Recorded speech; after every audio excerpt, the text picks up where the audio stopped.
Technical അസിസ്റ്റന്റിനെതിരെ Upputhara ഗ്രാമപഞ്ചായത്ത് president നൽകിയ പരാതിയിൽ ഉന്നയിച്ച എല്ലാ ആരോപണങ്ങളും തദ്ദേശ വകുപ്പ് ജോയിന്റ് ഡയറക്ടർ അധ്യക്ഷനായ ജില്ലാ അപ്രൈസറി കമ്മിറ്റി ശരിവെച്ചു. നേരിട്ടെത്തി രേഖകൾ പരിശോധിക്കുകയും ഭരണസമിതി അംഗങ്ങൾ, മുൻ സെക്രട്ടറിമാർ, നിലവിലെ ജീവനക്കാർ, ആദിവാസി മൂപ്പന്മാർ എന്നിവരിൽ നിന്ന് മൊഴിയെടുക്കുകയും ചെയ്ത ശേഷമാണ് അപ്രൈസറി കമ്മിറ്റി ആരോപണങ്ങൾ ശരിവെച്ചത്.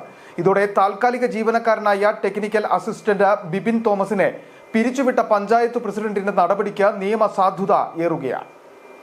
ഉപ്പുതറ പഞ്ചായത്തിൽ ജോലിയിൽ തുടരാനായി ഇയാൾ ഹൈക്കോടതിയിൽ നൽകിയ പഞ്ചായത്ത് കമ്മിറ്റിയുടെ തീരുമാനം വ്യാജമായി ചമച്ചതാണെന്നും കണ്ടെത്തിയിട്ടുണ്ട്.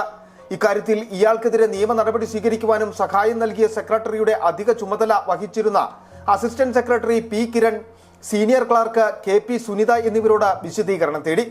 തുടർ നടപടി സ്വീകരിക്കുവാനും കമ്മിറ്റി ഭരണസമിതിയോട് നിർദ്ദേശിച്ചിട്ടുണ്ട്. ജനപ്രതിനിധികൾ, ജീവനക്കാർ എന്നിവർക്ക് ഇ ഗവേൺസുമായി ബന്ധപ്പെട്ട പരിശീലനം നൽകണമെന്ന സർക്കാർ നിർദ്ദേശം പാലിച്ചില്ല. President, secretary, assistant secretary, head clerk എന്നിവരുടെ അനുമതിയില്ലാതെ ഇവരുടെ പാസ്വേഡ് ഉപയോഗിച്ചു. സെക്രട്ടറി നൽകിയ കുറ്റാരോപണ മെമ്മോയ്ക്ക് മറുപടി നൽകിയിട്ടില്ല.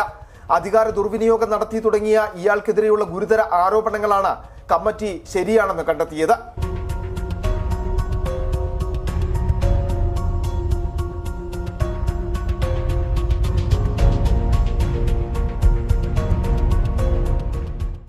അപ്രൈസറി നൽകിയ കുറ്റാരോപണ മെമ്മോയ്ക്ക് പോലും മറുപടി നൽകുവാനും ഇയാൾ തയ്യാറായിട്ടില്ല. ആദിവാസികളുടെ വീടുകളും 2 ആദിവാസി ഉന്നതികളിലെ സാംസ്കാരിക നിലയങ്ങളും നിർമ്മാണം പൂർത്തിയാകാതെ മുഴുവൻ തുകയും മാറിയെടുത്തത് ഈ ജീവനക്കാരനാണ്. മറ്റൊരാളുടെ പേരിലാണ് ഇയാൾ കരാറെടുത്ത ആദിവാസികളെ വഞ്ചിച്ചത്. നിശ്ചിത സമയത്ത് പ്രോജക്റ്റ് സമർപ്പിക്കാതെ 4 കോടി രൂപ പഞ്ചായത്തിന് നഷ്ടമാക്കി.